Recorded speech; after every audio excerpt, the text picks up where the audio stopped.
Jimmy Watson is a former Navy SEAL who was a team leader for Blackwater, the private military company, during the most violent days of the Afghanistan and then Iraq wars from 2004 to 2008. This guy saw more action than any other American serving in the Middle East. He lived in Saddam Hussein's palace in Baghdad for 4 years straight and went on thousands of missions throughout the city, getting in constant firefights and witnessing and participating in countless atrocities. It was his team that was involved in the infamous Nehar Square massacre in 2007, in which 17 civilians were gunned down by Blackwater employees, many of whom were later convicted of manslaughter, but eventually pardoned by President Trump. Jimmy describes what it's like to truly be in the middle of a war zone, where every day he witnessed a friend or a comrade being killed, and explains the psychological toll this took on his mind. He also expressed his disillusion with the war machine and American imperialism, and exposed how private military contractors like Blackwater profit millions from these never-ending wars. Today, Jimmy is a veterans advocate and a life coach. You can check out his work at jimmywatson.co. He does some fascinating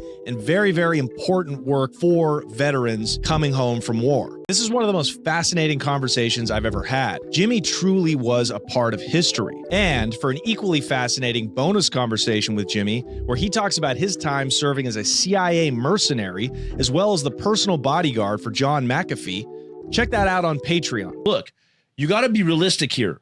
Statistics go against everything that he was saying in regards to SEALs. It is absolutely the hardest group in the world to the hardest tryouts for sure. Doesn't mean we're better than anyone, but if you want to go prove yourself, okay, and do one of the hardest things in the world, it's definitely the SEAL teams. Yeah. All right.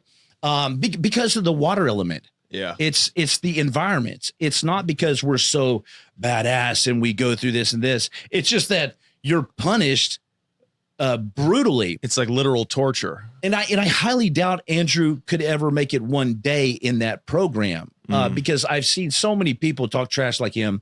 And it's just not happening, man. Real knows real. You're not going to make it too far with that type of attitude. And it's brutal. So did you, after the SEALs, did you walk across the street to the CIA, or did you get recruited by them? Did you? No.